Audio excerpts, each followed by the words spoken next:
we disclose a lot more than what a lot of companies do. I'm 100% committed to transparency. I want everyone to know exactly what those numbers are and how it looks for them. And some of it's people will say, you know what, those numbers aren't as pretty as what you could present them as. I don't care about presenting pretty numbers. I want to present honest and transparent numbers.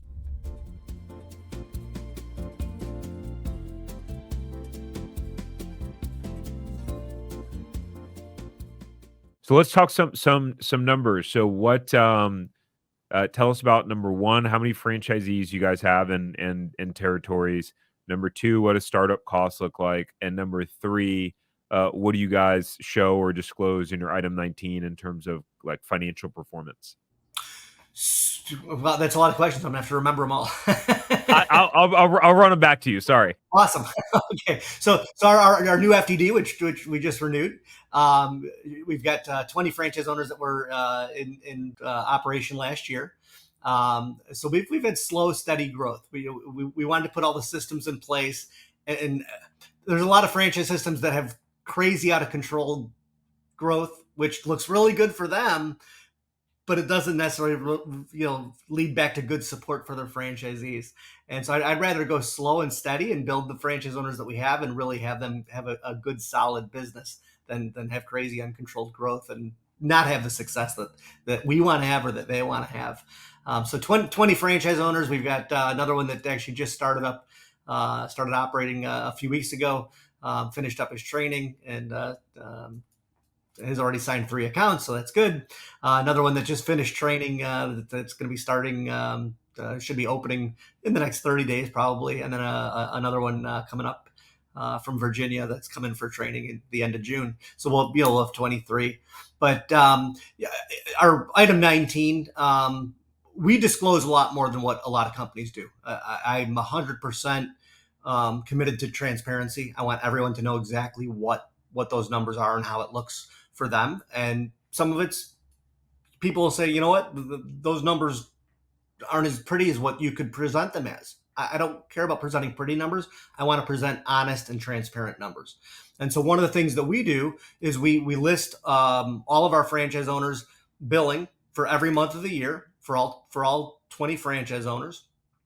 And so what they billed in January, February, March, throughout the entire calendar year last year. And that shows, the ones that are all the way at the high end. The biggest one was billing, I think in December, he was at $162,000 a month. So he's got like almost a $2 million a year business. That's pretty good for cleaning. And then the second one is a little bit behind him, and then the third one, fourth one, and they drop down a little bit. And then we've got a handful that are just part time, and they're doing $5,000, $6,000, $7,000 a month. They do the work themselves. They don't want to have any employees. They're retired from a full time job, and they just want to have something to earn a little bit of extra money and keep them going. But we want to disclose all of that. We want everyone to see exactly what that is. And then we ask our franchise owners to give us the second set of tables that we have is their profitability.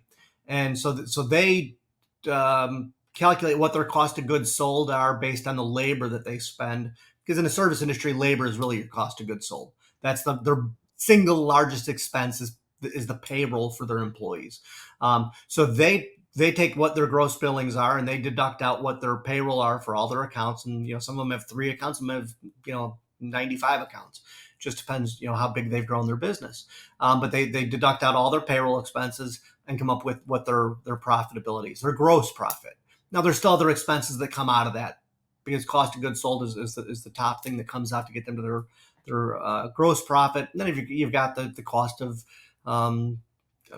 gasoline for your cars and insurance and cell phone bills, all the other things that come out of it.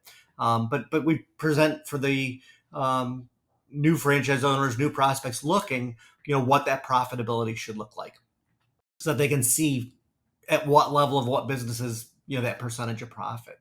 And then the third table that we present, and I think that this is probably one of I think it's the most powerful one for sure, is month 1 in business. What did that franchise owner bill? Month 2 in business, month 3, all the way for their first 12 months in business.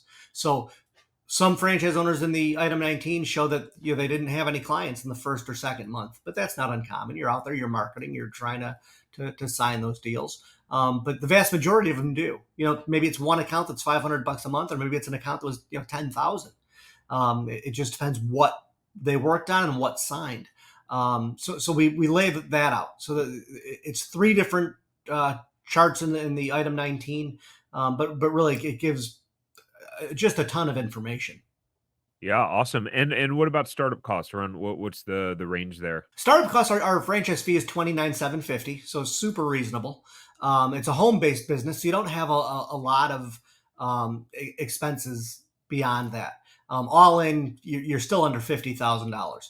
The things other than the franchise fee, startup costs, you've got about $5,000 worth of equipment. You've got to get your liability insurance and workers' comp insurance. So for the first year, that's another $3,000 or $4,000. You need to get your business incorporated, and the really tiny things, but $100 here, $100 here, that it all adds up. So when you add everything in to really get started, you're looking at less than $50,000 worth of an investment.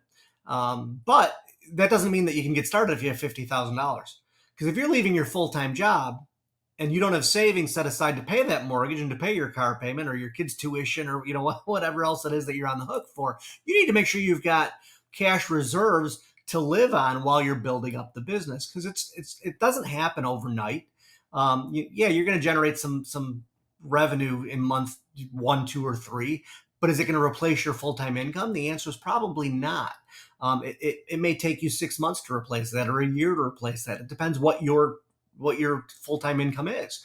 If someone's making $30,000, yeah, that's easier to place. But if someone's making $200,000 a year, well, it's going to take them some time to get it back up to that level. That doesn't happen overnight.